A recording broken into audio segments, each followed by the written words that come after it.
Well, we're going to try again this morning, or this afternoon, actually. It's Wednesday afternoon. I usually try to do my broadcast on Thursday, but I'm going to be tied up tomorrow. Miss Regina does the North Alabama Craft Show. She does wreaths and stuff like that. I would invite you to come, but by the time you hear this, it's almost over. And so, down at the Civic Center, she does it every year, and I was helping her load up the truck here a little while ago, and I thought I better go ahead and get that broadcast done so that I can get it posted, because I'm going to be sitting and helping her tomorrow and maybe Friday. I'm not sure. We got some grandkids that might be able to help us as well. But this is Pastor Steve from out at the Pleasant Baptist Church out in Killingsworth Cove out in Gurley, and I hope you're having a great day. Hope everything's going good for you. We've been going through the book of James, looking at the book of James, and today we're going to look in James chapter 3, verse number 1, and we're going to talk about the meanest member of the church. I can hear it now. Oh boy, we're going to get the goods on somebody. We're going to talk about the meanest member of your church. Let me ask you something. If you had to vote for the meanest member of your church, who would you vote for? Don't look around. Don't. I'm just thinking. Listen to James chapter 3 and verse 1. My brethren, be not many masters, knowing that we shall receive the greater condemnation. For in many things we offend all. If any man offend not in word, the same is a perfect man, and able also to bridle the whole body. Behold, we put bits in the horses' mouths, that they may obey us, and we turn about their whole body. Behold also ships, which though they be so great and are driven of fierce winds, yet they are turned about with a very small helm, whithersoever the governor listeth. Even so the tongue is a little member, and boasteth great things. Behold how great a matter a little fire kindleth. And the tongue is a fire, a world of iniquity. And so is the tongue among our members, that it defileth the whole body, and is set on fire, and setteth on fire the course of nature, and is set on fire of hell. And I think about this verse every time I go to visit Huntsville Hospital. Because when you go to Huntsville Hospital and you park in the parking deck, when you go to the door to go into the room where the elevators are, there's a note on the door before you go in, and it's telling you that if you have a deadly weapon, you need to leave it in the car. You know, don't bring deadly weapons into the hospital. And I laugh. I think, man, that's going to be tough for some people, because the most deadly weapon they've got is their mouth and their tongue. Verse number 6 there says, the tongue is the meanest member. Says the tongue is a fire, a world of iniquity, and so is the tongue among our members. It's the worst one, because it's the one that causes the most damage, and so much damage. You know, all the problems and difficulties that that I've faced throughout life and ministry, a lot of them are just somebody running their mouth. You know, just somebody talking about. We had somebody break into the church there at Meadow Drive years ago, and as soon as you broke in, the alarm starts going off. So they only had a minute or two to be in there, and I don't even think they found anything that they wanted. And that was easily replaced and easily fixed, and the damage was repaired. But the backbiting and the gossip and the talk and the criticism and all that stuff, that's what causes the biggest problem. That's what causes problems in families and couples and homes, whatever it is, on the job. I got folks that, well, I don't feel comfortable with this. He said this, they said that. And it's a dangerous thing. You need to control your tongue. So let's think about it. Let's talk about it. Think about with me, first of all, the influence of the tongue. The tongue is influential. I mean, it's got power. And I got some amazing statistics here in just a minute that, I mean, it's amazing that it has power. The tongue has power to direct. It says in verse number 3, behold, we put bits in the horses' mouths, and they may obey us, and we turn about their whole body. A powerful horse can be directed by just a small bit in its mouth. That small bit can control the direction, whichever way they want a horse to go. That small bit can control that direction. And the same is true with words when we think about other people. Jesus said words are important. He said, they are. I mean, James said they're like bits in a horse's mouth. He said also that they were like rudder on a ship. In verse 4 it says, "Behold also the ships, which though they be so great are driven of fierce winds, yet they turned about with a very small helm, whithersoever the governor listeth." So a small rudder can change a ship's direction. And I just happened to think about the Titanic, and maybe write that down. Now I might mention that Sunday when I'm preaching that. But iceberg dead ahead. Hang on, just talk amongst yourself there for a second. When Frederick Fleet saw the iceberg that the Titanic was barreling down on, and he phoned the bridge, and he said, "Iceberg right ahead." And so they sent the message down to the engine room to, I think it was turn left, I believe it was full left full rudder, but it was going so fast, and it was, it was too late when he saw it, to where when it finally did start turning, it didn't turn enough, and it scraped along the side, and of course the Titanic sank. But that great ship was controlled by a small helm, a small rudder. And destinies can be determined by something that somebody said. The power of speech is unbelievable. And this is the statistic that I was talking about. Adolf Hitler used his tongue for evil. Is that anybody out there? That's one of those robocalls. He used his tongue for evil, and he directed the world into war where millions of people died. And it said, he wrote a book called Mein Kampf, or My Struggle.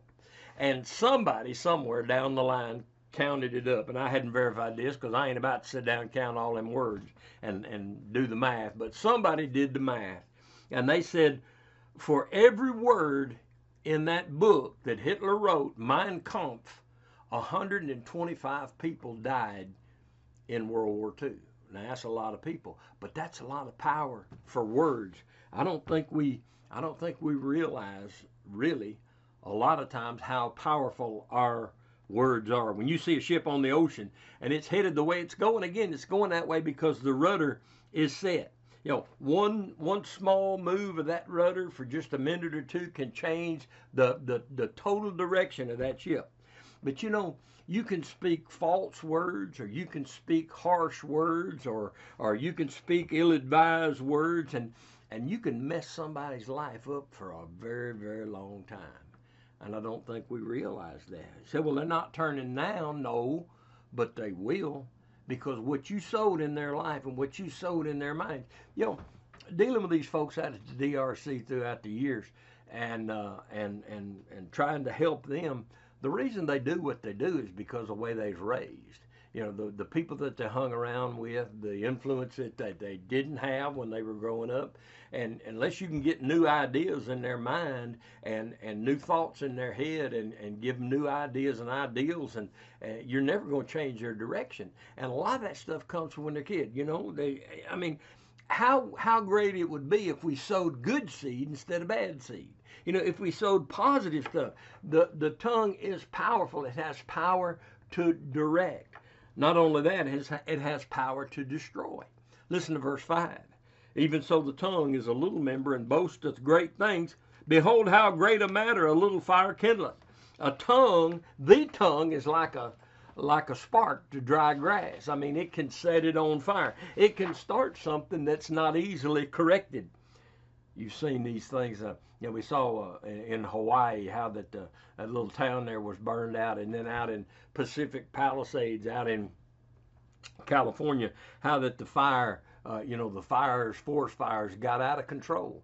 And maybe it wasn't, even if it was intentional, it started out small. And somebody may not have even intended it to be that. I heard one time some big fire that was started because a guy was pulling a camper, and something happened to one of the wheels, and the sparks from the wheel set the grass on fire, and it started a huge forest fire. But you know, we think we're going to start it. They have burn bans around. You know, we have them in Madison County, where you burn, but don't burn anything because the wind's blowing, and if a spark gets away, it could start a terrible fire. You've heard of the Chicago fire back in 1871. It was said to have been started by a cow.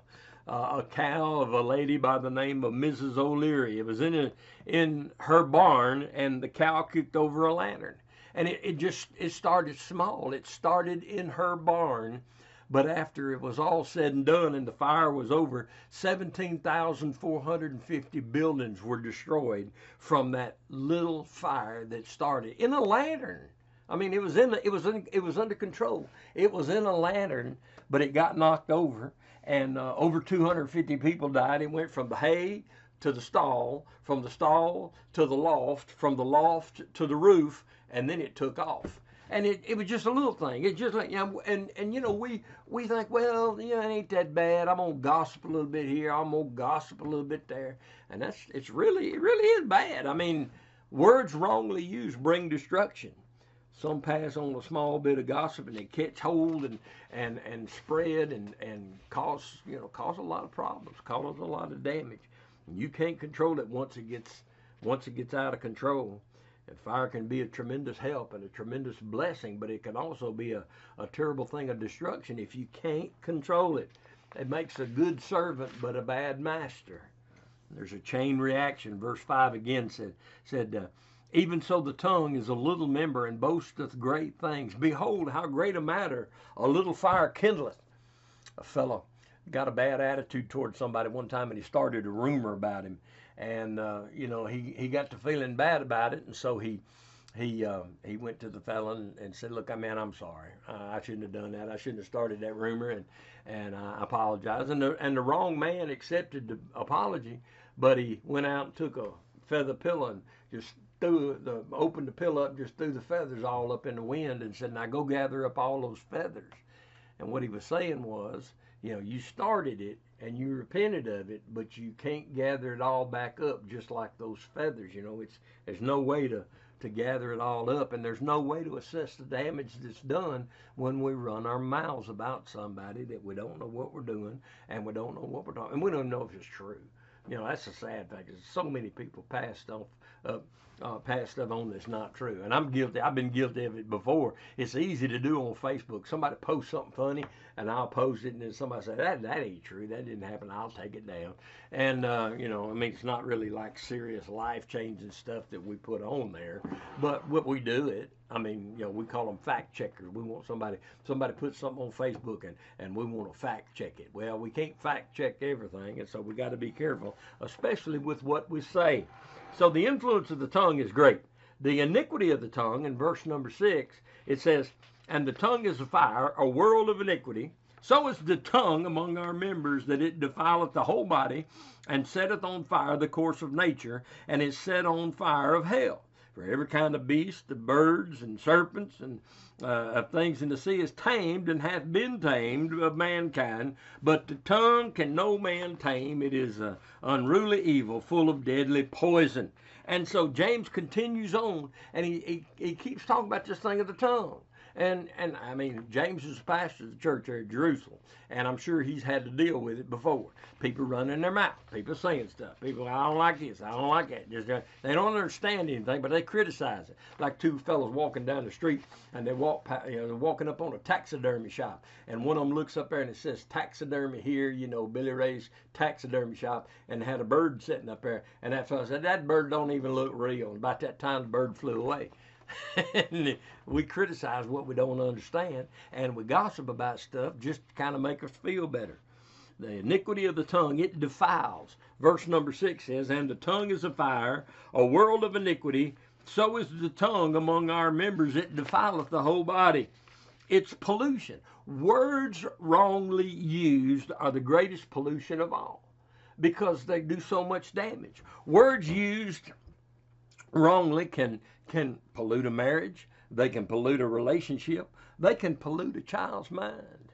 You know, you're never gonna amount to anything. You're just like your daddy. You're just sorry. You're dumb. You don't have good sense. You're good for nothing. It'll hurt them. You ain't much of a wife. You ain't, you could say something, and listen, you can say something, and we've all done it. We say something in a moment of anger that you can never take back. You can't undo the hurt that's done, and you can't unplant the seed that you sowed. They'll forgive you, and yes, everything will be fine, but you can't forget it, and it's really dangerous. The tongue will dirty you, and it'll dirty others, and it defiles. But not only that, it destroys. Verse number 6, and the tongue is a fire, a world of iniquity. So is the tongue among our members, that it defileth the whole body, and setteth on fire the course of nature, and is set on fire of hell. There are people who deliberately use their tongue to destroy the lives of other people. How many times have we seen it happen? And more so lately since the internet has come along. But how many times do we see somebody cyberbullying somebody? Or, they get on there and even nowadays you can do so much with the computer that you can make things look like they're real. You can make things sound like they're real. You can Photoshop and do these things and say things about other people. And how many times have we heard some young person that's killed himself because of cyberbullying? Somebody picked on them, and somebody just kept saying things, and they couldn't handle it. And it's really sad, but that's the world in which we live. And we need to learn to control our tongues. Proverbs chapter 16, verse number 27 and 28. An ungodly man diggeth up evil, and in his lips there is a burning fire. A froward man soweth strife, and a whisperer separateth chief friends. Again, going back to the trouble that comes by somebody running their mouth. Psalm chapter 64 and verse 1. Hear my voice, O God, in my prayer. Preserve my life from fear of the enemy.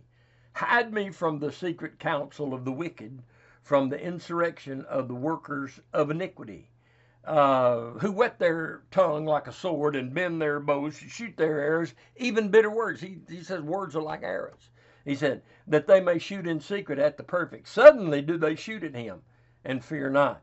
You got many a cultured lady who will sit and drink peak tea and lemonade and eat hummingbird wings and would never do anything violent, but they run their mouth and they gossip and they cause problems. One of the greatest problems and one of the greatest difficulties, one of the greatest obstacles that I ever faced in the ministry was years ago in Virginia. We had a small church here at Pilgrim's Knob. Had a young man that died, and he had gotten killed in a wreck. And I was close to the family. And I've told this story many times. You probably heard it.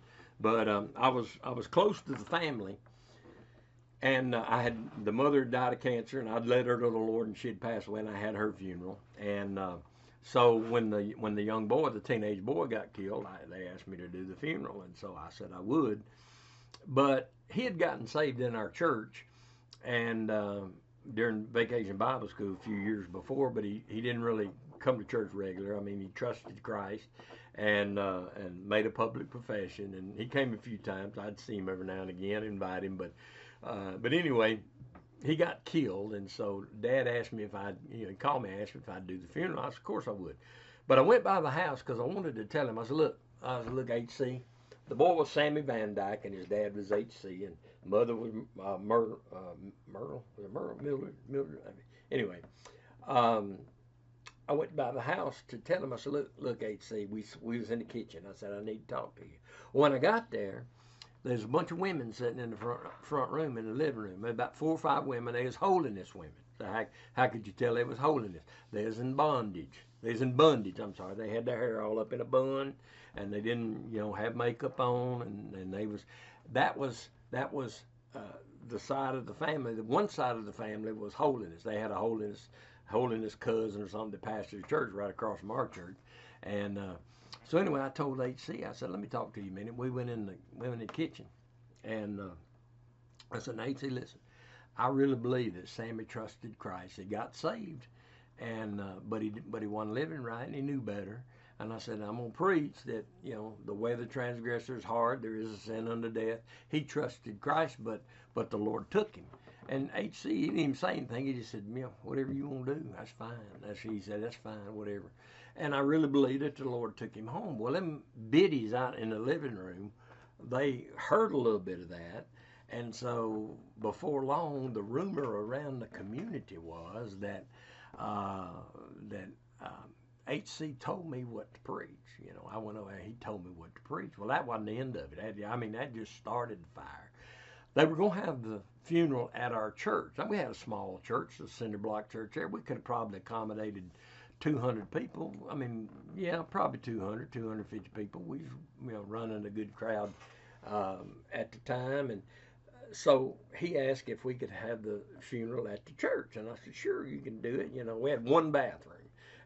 But we was gonna make, you know, we're gonna make do. Well, it turned out that they was gonna shut down the school because Sammy was so well known in the school, and it's a small community. So they're gonna close the school down and let all the kids that knew Sammy and wanted to go to the funeral. So they changed it from the church to the funeral home, which is over the mountain, which is where his body was anyway. And so then the word got out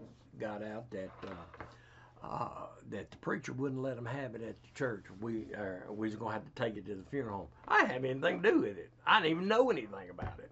And these rumors just kept getting more. I did the funeral and had folks raise their hand for salvation. That was the funeral. I don't know if I ever told you, but they had I think Sammy had an uncle. It must have been his mother's brother, who was a holiness preacher. He's a nice guy. I mean, he's trying to do his best to get to heaven. He's a nice guy, okay? But he's a holiness preacher. And the friction that was going on in this situation was because they didn't ask him to do the funeral. They asked me to do it, and I'm Baptist. And so I did the funeral. There's, 300 or 400 kids in there, and I preached that, he trusted Christ and God took him, and that he's in heaven, but that there's a sin unto death. I mean, if the sin unto death is not for disobedient Christians, who's it for? But anyway, I preached the message, and that holiness preacher sat on the front row. He sat right there to my right on the front row, and I preached my message. And when I got there, I closed my Bible, and I picked it up, and I stepped around to the side of the pulpit. He stepped up to me, and he said, "I want you to know, that's the worst sermon I ever heard." Took me aback, and I said, "Well, I guess you ain't going to be calling me to come preach for you then, are you?" He said, "I'm not kidding." He said, "You're dangerous." He said, you just preach, you could just trust Jesus and live any way you want to live. Well, I wasn't going into no theological debate with the man, but my point about that story is, and was, that, let's see here, somebody's calling. The point about the story is, hold on a second, let me check on this right quick. There you go. The point is that all this trouble, I mean, it was bad. I finally, on a Wednesday night, it hit me. It was blowing up. It was beginning to affect the church and the folks in church, because they were hearing all these rumors too. And, they wanted to trust the preacher, and they did, but they didn't know what was going on about all these women and all this rumors that were going around. And so I found out that it was being spread in the high school. And so Thursday morning, I went over, and I was at the school when the principal got there, and it was a small community up there. We up in the mountains, and everybody knows everybody. Everybody knows everybody's business. Ain't much to see up there, but what you hear makes up for it. And so, and I told him, I said, I went in his office when he got there. I said, "Have you heard this stuff about Sammy in our church?" He just laughed. He said, "Yeah." I said, "Listen, can you let me? Can I speak to the kids over the microphone? I know you got a PA system and it goes to every room." And I said, "Could I just explain to them what happened?" He said, "I'll do you one better." He called an assembly. And so everybody went to the auditorium, and I got to talk to them, and I explained to them exactly what happened. And I said, "Anybody got a question? Anybody want to, anybody with any question or anything? I'll be glad to answer it afterward. You just stick around and talk to me. One guy did, and that was the son of the other preacher, the one who didn't. And he asked me something, and he's a super nice guy. He was a good guy, but I'm just saying that, and that killed the it went totally away. Never heard anything else about it. And sometimes you gotta step in and try to stop something. Now look, if you talk about me personally, I ain't gonna worry about it. What's that verse? That verse there in Psalm chapter 64. I mean, I got people talk about me all the time. I don't care. Psalm 64 verse 1 says, "Hear my voice, O God, in my prayer. Preserve my life from fear of the enemy. Hide me from the secret counsel of the wicked." In other words, and there's another verse that I claim it says, "Break their teeth, O Lord, in their mouth." But, if you're just attacking me, some guy, listen, get this one. There was a guy that I helped years ago. I met him because he was broke down on the side of the road. I stopped and helped him and his girlfriend. And in fact, I got his vehicle towed for him. And he started coming to church real regularly. He's a good guy, but he had a problem with alcohol and had a problem with things in the past. And he was homeless there for a while, but he was struggling up and down, struggling. He's a pretty good fella, but he had a falling out with me several years ago about something I posted. I don't remember. As like I said the other day, you say, "Well, I can't believe the things you post." You ought to see the things I don't post. I mean, there you go, right there. You'd be proud of me. But he something about I remember it was about the Confederate flag and the Confederacy. Now, I'll be honest with you, it really wasn't a good thing, but that's just our heritage, and it really wasn't right. I mean, setting folks free was a good thing, and the Confederacy was not necessarily built on the right foundation. And it's a good thing. We don't need slavery, and we don't need the Confederate. But they all, it's not hate, it's heritage. Well, it's selling people into bondage. Hello. But he got mad about that. And then a couple of weeks ago, I guess maybe last week, pretty recent, he must have been drinking again, because he took me on Facebook for something, and I didn't fight with him, and I just deleted what he wrote, and then I sent him a text, and I told him, I said, "Hey man, I love you, and I'm praying for you. If I can help you with anything, let me know." And I ain't heard anything from him, but people are going to attack you, and if you want to jump on me and fight with me, that's one thing. Those wounds will heal, but when you start talking about me personally, there ain't a lot I can do about it. But what I can do is I'm going to trust the Lord to take care of me. If I'll take care of my character, He'll take care of my reputation. I don't care who you are. You can run your mouth. I heard a guy talking about something that I had been accused of years ago, and he told the fellow that said it, he said, "Well, that just don't sound like him." And I would hope that I keep a good testimony that way. But that's the thing that's going to hurt you more than anything else is these people running their mouth. Well, you know how they are. You know how it is. It's gossip is gossiping. I'm not gossiping, but I want you to pray about this. I'm not gossiping, but I want you to pray about your old brother. That's the one. That's a good one, ain't it? They'll use that one. So the tongue, it defiles, it destroys, it devours. Listen to verse number 7. And the tongue is a fire, a world of iniquity. So is the tongue among our members, that it defileth the whole body, and setteth on fire the course of nature, and it is set on fire of hell. For every kind of beast, of birds and serpents and things in the sea, is tamed and have been tamed to mankind. He says like a wild beast. It's like a wild beast. We say again, like sticks and stones will break my bones, but words will never hurt me. But boy, when you get older, it's the words that's what's going to do the worst damage, because they're internal. A bruise from an angry word can linger on for years, and you may never get over it. Galatians chapter 5 verse 15 says, but if you bite and devour one another, take heed that you be not consumed one of another. You know, you're talking about cannibal Christians eating each other, running each other down, talking about each other.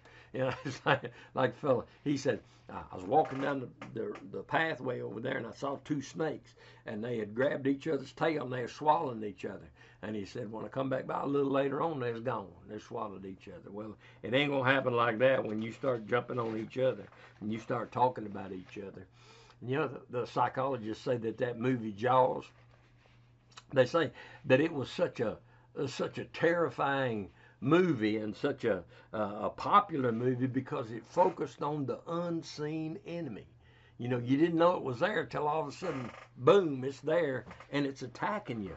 Well, there's a far greater danger for somebody's words because, you know, somebody could be spreading something about you right now and you don't know it. Ain't nothing you can do about it. And you don't even know, but it smolder and smolder, and it go from this one and go to that one, go to this one, go to that one until when it finally blows up, you know, it's too big to contain. But you know, words, you know, the tongue it defiles, it destroys, it devours, and it deadens. Verse number 8 says, "But the tongue can no man tame; it is an unruly evil, full of deadly poison." Proverbs chapter 18, verse 21 says, "Death and life are in the power of the tongue, and they that love it shall eat the fruit thereof." You can deaden someone's influence by the tongue. You can deaden the church ministry by the tongue. You can assassinate somebody's character by the tongue, and it's so easy to do. You know, I don't really think we really realize and believe the danger that can be done for somebody that, you know, just carelessly says something. You know, and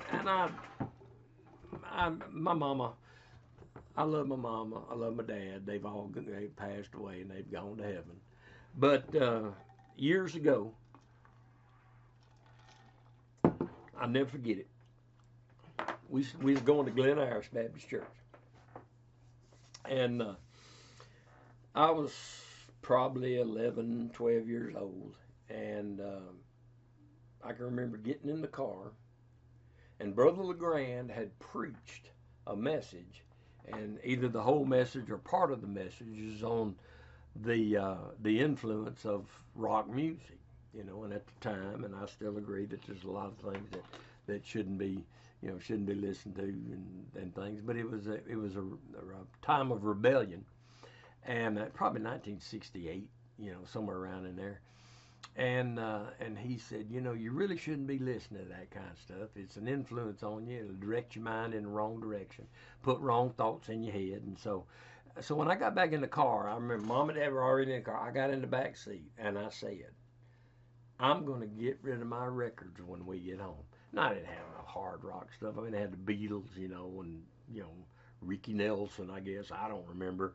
But I had, you know, I just had a few of them. But I'll never forget, my mama turned around and looked at me and said, if you do, I'll never buy you another one. Well, you know, that was kind of the point, wasn't it?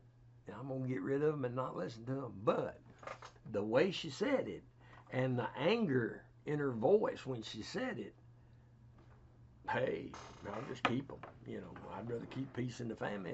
And I never said anything to her about that. And I rarely ever say anything about it at all. But it's the danger of words for a young person. The danger of words. When you run down the preacher, when you run down that person who's trying to live right, when you make fun of that person who doesn't do something that you think you want to do, but they won't do it, so you call them a goody two-shoes or whatever it is, you know, one of these days we're going to give an account. And I'm afraid we're going to find there's a lot of things that we didn't realize we was guilty of, and a lot of it comes from running our mouth. Well, the influence of the tongue, the iniquity of the tongue, and the inconsistency of the tongue. And this is one that, think about this for a minute. Verse 9. Therewith bless we men, and even the Father, and therewith curse we. I'm sorry, let me start over again. This is verse 9, James 3:9. Therewith bless we God, even the Father, and wherewith curse we men, which are made after the similitude of God. Out of the same mouth proceed blessing and cursing. My brethren, these things ought not to be so. Doth the fountain send forth at the same place sweet water and bitter? Can the tree, my brethren, bear olives berries? Can the fig tree, my brethren, bear olive berries? Neither either a vine figs, or can no fountain both yield salt water and fresh. What he's saying is there's a real problem with inconsistency from the fountain of a Christian's life. There are Christians who are inconsistent in their use of their tongue, and it's unnatural for it to happen. He goes back and says, does a sweet spring bring out bitter water? Does a fig tree bring forth grapes? He says it doesn't happen. He's saying inconsistency doesn't happen in nature. It's impossible. It shouldn't happen in nature. It won't happen in nature, and it shouldn't happen in your life. He said, it's inconsistency. Verse 11. Does the fountain send forth at the same place sweet water and bitter? Can the fig tree, my brethren, bear olive berries, either a vine, fig? So can no fountain both yield salt water and fresh. It's not going to happen. It can't happen. It's an impossibility. But we still let it happen in our lives. Verse 10. Out of the same mouth proceeded blessing and cursing. My brethren, these things ought not to be so.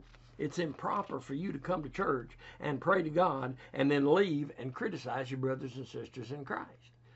I mean, it just ain't right. James says those things ought not to happen. I heard a story about a little girl. She's having a fuss with her brother. And she was fussing with her brother, and she climbed up in Daddy's lap. And while she was hugging her daddy, she looked over and she stuck her tongue out at her brother. Well, her daddy saw it, and he put her away and set her down and said, look, don't you come hugging my neck when you being ugly to your brother. Don't you take your arms around, get your arms around from my neck, and you can't hug your daddy's neck and stick your tongue out at your daddy's son at the same time. Well, that's exactly what James is saying in verse number 9. Therewith bless we God, even the Father, and therewith curse we men, which are made after the similitude of God. You don't have to swear to curse a man. You can curse him with your gossip. You can curse him with your criticism. You can curse him with your negativity. You can curse him with your slander.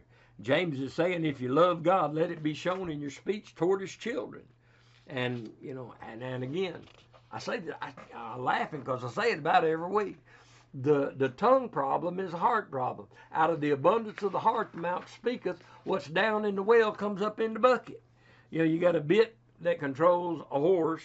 You got a rudder that controls the ship. What's controlling your tongue? Who's controlling your tongue?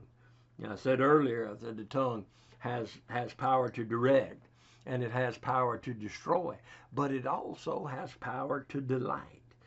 Proverbs chapter 25, verse 11 says, a word fitly spoken is like apples of gold and pitchers of silver. And we ought to be encouragers. We ought to be those lifter-uppers. You remember when I talked about Luke chapter 10, we talked about the Good Samaritan, and you got the fellow who went down and he fell in amongst thieves, and you got the beater-uppers. Those were the thieves. They beat the guy up, stripped him, robbed him, took everything he had, and left him for dead. You got the beater-uppers. Then here comes the religious crowd, the religious people, the priests and the Levites, they come by, but they didn't do anything. They were the passer-uppers. So you got the beater-uppers and you got the passer-uppers, but thank the Lord, the Samaritan came along and he was a lifter-upper. He was a helper-upper, and he took the guy, bound his wounds, put him on his donkey, and took him to town and said, take care of him, and whatever it costs to take care of him, I'll pay it when I come back. And that's just a picture of what we ought to do. We ought to be lifter-uppers. We ought to be picker-uppers. Job chapter 22, verse number 29, it says, when men are cast down, then thou shalt say, there is lifting up, and he shall save the humble person. When men are cast down, then thou shalt say, there is lifting up. What he's saying is we ought to be people that are optimistic. We ought to be lifter up. We ought to be, when somebody's cast down, when somebody's having a tough time, we ought to be the kind of people that says, hey, it's going to pass. It's going to be good. God's still in control. Romans 8:28 still in the book. God's in control. It's going to work out. It's going to be fine. There is a lifting up. That's a positive message. I talked about attitude indicator in an airplane, not an altitude indicator. The altitude indicator in a plane tells you how far you are above the ground. And if you're flying in the airplane, that's a handy thing to know. You want to be sure you keep a little bit of distance between you and the ground. But an attitude indicator, it tells you which way you're headed. You know, if you're flying at night, or if you're flying in a storm and you can't see out and you don't have any visual references, then your attitude indicator tells you whether you're going up or whether you're going down. And if you're flying and you can't see, it's always good to be going up and headed up. Well, what does your attitude indicator say about your life? That gauge in an airplane that tells you whether you're climbing or descending, well, your attitude toward life is the same thing. You know, do you have a positive outlook? You know, if you're all negative and got the mully grubs all the time, you headed down. I mean, you headed for a wreck somewhere. You headed for a crash. When men are cast down, we can comfort them with comfort. We can pass on. I say it a lot. 1 Corinthians chapter 1, where it says we get our comfort from God, we pass it on to somebody else. And sometimes the best way to pass it on is just saying something nice, just lifting somebody up. But, you know, here's God. There's somebody that's having a hard time. I'm the link. You know, and that's what he said. He said, when you see somebody that's having a tough time, he said, tell them there's a lifting up. Have a positive attitude. Have a good word for them. Thoughts, you know, good thoughts. Pass those good thoughts on. Help them with that, you know, and look for somebody. I tell you what, you want to find somebody that's having a tough time, I'll tell you how to do it. Here's how you can tell if somebody's having a tough time. If they're breathing, they're either having a tough time, or they fixing to have a tough time, or they just got through with a tough time. But it would be good for them to know that somebody cared about them, and a good word would help. You know, we sow the seed with every good deed. We just say nice things, and you know, I try to do that. I don't always do it, but I try to. And I was in the hospital years ago, going up the elevator, and this woman was in there. She was just crying. Me and her in there. She's crying. And I asked her if she had family in the hospital. She said, yeah, her dad was there, and he was not doing well. And I took his name and told her I'd pray for him, and I had prayer with her. And a few times I'd come by and I'd go in the ICU and the waiting room there, and she'd be in there or with her family, and I'd go in, visit, and put in a good word. I don't remember what happened to the guy, but you know, I just trying to encourage him. You say, well, that's a great job, Brad. You did a great job. That's your job. No, that's your job. You are a Christian. You're saved. You're on your way to heaven. And you got the idea that, well, we pay the preacher to do all that stuff. No, I can't do it. I won't do it. I'm not going to do your job. I'm not going to try to do your job. If you go to school, wherever you go to school, Hazel Green, Madison Academy, boy, Madison Academy would be a field for you. Bob Jones, whatever it is, you got a job. And on the job, whatever it is, you got a job to do. You're there for a reason. And you're there to represent Christ. And part of representing Christ is to shut up with the criticism and find something good to say about somebody. And if you ain't got nothing good to say, just don't say anything, because you never know the damage you're going to do. Now, I know people that are out of church, and you know, I know people that the husband goes to church and the wife don't, or the wife goes to church and the husband don't. And I just, in the back of my mind, I'm thinking, you know, this is a person that's gone to church, and they've, you know, seen something at church they didn't like, or something happened, or something went on somewhere, and they went home and they badmouthed the preacher, and badmouthed the church, and badmouthed the folks at church, badmouthed the deacon, badmouthed the women, whatever it is. And the husband of the wife said, I ain't going to that church. They got many problems as I got here. And there's a lot of people that your mouth's keeping them from coming to church. Just say amen right there. It ain't going to hurt you. I mean, let's practice. Come on. Just say, like, hey, man. Hey, man. Now say it faster. Hey, man. Hey, man.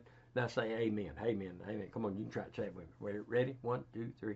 Hey, man. Amen. Hey, man. Amen. Now I can't get it out myself. See what you done? Done messed me up. How'd you get me off on that rabbit trail? You know, Joseph, back in Genesis, I guess I better quit. Joseph, he was a people person. You know, Joseph was a good kid, and he got sold into slavery, and he got lied about. And you know all the things that happened to Joseph, and the things that went on. And so, you know, he was lied about and ended up in prison. And so he's down there in prison, and the Pharaoh sent his butler and his baker down there. They'd gotten accused of something, got caught doing something, and so they was doing an investigation. So they sent the butler and the baker down there. Well, Joseph, he's rolling the donut cart around one day or whatever it was he was doing, and he came into their cell and he said, "What are you boys? What's wrong with y'all? Why are y'all so sad this morning?" "Well, we're in prison. We don't have our family. We're eating this sorry food that's coming, and our lives are in danger. I mean, come on, we're in prison." My point is that Joseph was a positive person. He was willing to put out a good word. He said, "Come on, boys, cheer up. And what's wrong with y'all?" And they said, "Well, we've had dreams." And so Joseph interpreted their dreams, and it came to pass. The butler got killed, and the baker got killed, and the butler got his job back. And so, so the butler gets his job back, and he goes back before Pharaoh, but he forgets about Joseph for 2 years.